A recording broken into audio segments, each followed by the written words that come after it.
Kemampuan mengelola potensi politik ini merupakan salah satu kelebihan Jokowi. Meski kelihatan kurus, kalem, tapi jagoan dalam mengatasi politik nasional sehingga berpengaruh terhadap wawasan kebangsaan.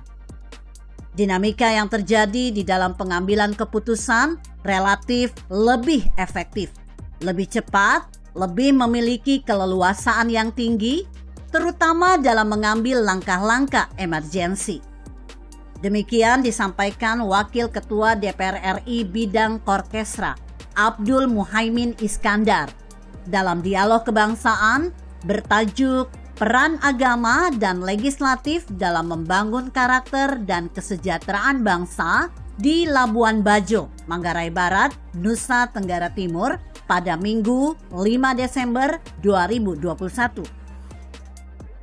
Seperti dilansir Warta Sasando, Caimin, panggilan akrab Muhaimin Iskandar, mengatakan, sejak era reformasi, peran legislatif di Indonesia jauh lebih dominan. Pelan tapi pasti, saat ini kondisinya menjadi lebih seimbang. Kondisi ini dinilai cukup baik karena antara kontrol dari legislatif dan implementasi kinerja pemerintah menjadi cepat dan berimbang. Disitulah peta koalisi pemerintahan hari ini, cukup solid, kuat, dan efektif. Saking efektifnya koalisi pemerintahan saat ini, Ketua Umum Partai Kebangkitan Bangsa itu menyebutkan, apapun program yang diinginkan Jokowi tentu mendapat dukungan dari DPR.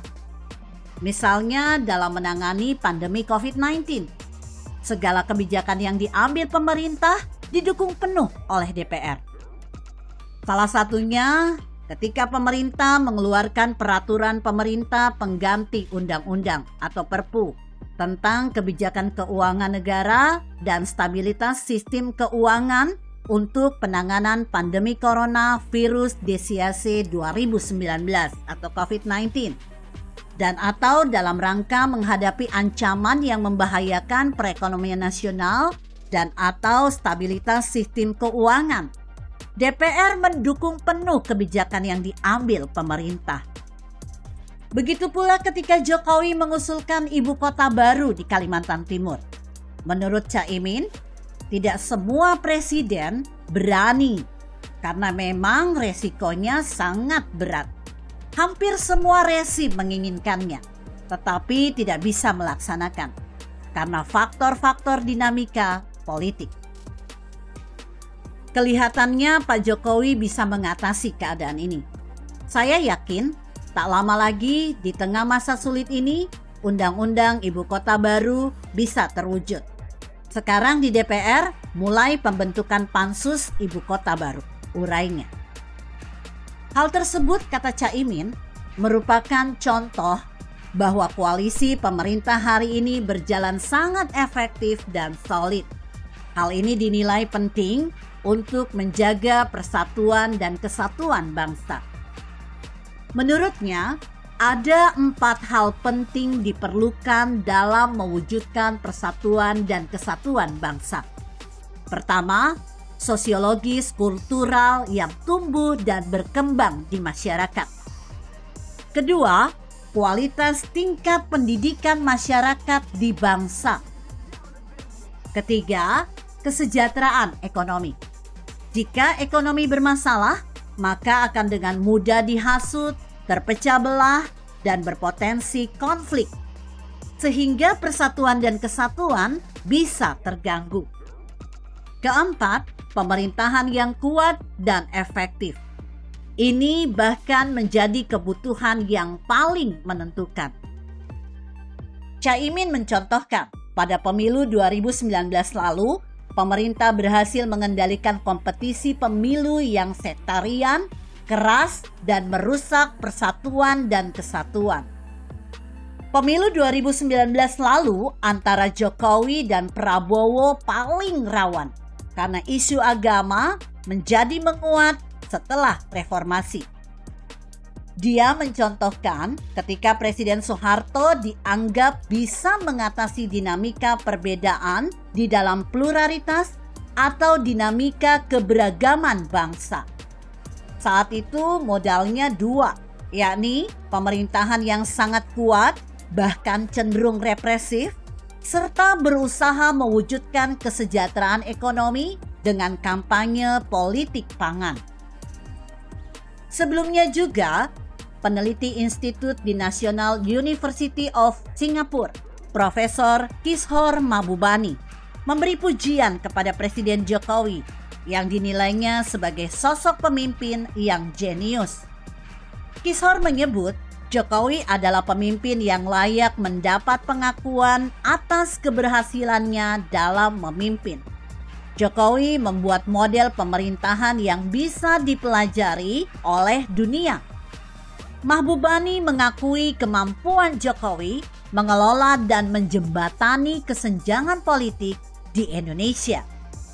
Ia pun membandingkannya dengan Joe Biden dalam Pilpres Amerika Serikat 2020 yang dianggapnya belum bisa mengatasi perpecahan. Hampir 1 tahun setelah Joe Biden memenangi pemilihan Presiden Amerika Serikat 2020, 78% dari Partai Republik masih tidak percaya dia terpilih secara sah. Biden menjabat sebagai senator Amerika Serikat selama 36 tahun. Tetapi dia tidak dapat menyembuhkan perpecahan partisan Amerika. Sebaliknya, Capres dan Cawapres yang dikalahkan Jokowi dalam pemilihannya kembali 2019, Prabowo Subianto dan Sandiaga Uno, kini menjabat sebagai menterinya Presiden Jokowi.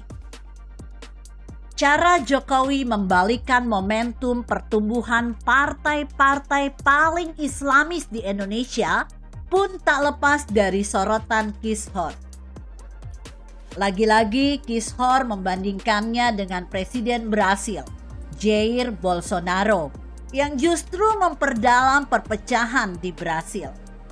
Sementara Jokowi menjadikan Pancasila sebagai pemersatu dalam keragaman. Jokowi telah menyatukan kembali negaranya secara politik, seperti yang dia katakan kepada saya dalam sebuah wawancara baru-baru ini. Pilar ketiga ideologi Indonesia, Pancasila, menekankan persatuan dalam keragaman, ungkap Kishore. Nah, lalu apa falsafah politik Jokowi? Sejak dari wali kota sampai menjadi presiden, Jokowi menggunakan politik santun dan beretika. Dalam berpolitik, untuk meraih kemenangan, Jokowi memakai falsafah Jawa, yaitu menang tanpa ngarosake. Artinya, menang tanpa merendahkan lawan. Jokowi tidak pernah berubah, selalu menggunakan politik santun dan beretika. Jokowi tidak pernah menyerang dengan politik identitas, menyerang dengan politik busuk sara, tidak pernah menyerang dengan hoaks dan fitnah, tidak pernah minta dukungan dari ormas-ormas radikal, tidak pernah menyerang kepribadian lawan, tidak pernah membayar kelompok-kelompok untuk menyerang lawan dengan menyebar hoaks dan fitnah, tidak pernah kampanye hitam. Yang dikedepankan dan dikampanyekan Jokowi hanya program dan visi misi. Selama karir politiknya, Jokowi tidak pernah kalah. Dan semua itu dilakukan Jokowi dengan cara berpolitik santun dan beretika. Kebanyakan mereka yang berpolitik itu dengan warna abu-abu atau hitam, tetapi tidak dengan Jokowi. Gaya berpolitik Jokowi sangat langka dan mungkin satu-satunya yang berpolitik dengan santun dan beretika. Menang tanpa ngarosake, menang tanpa merendahkan lawan. Begitu kira-kira.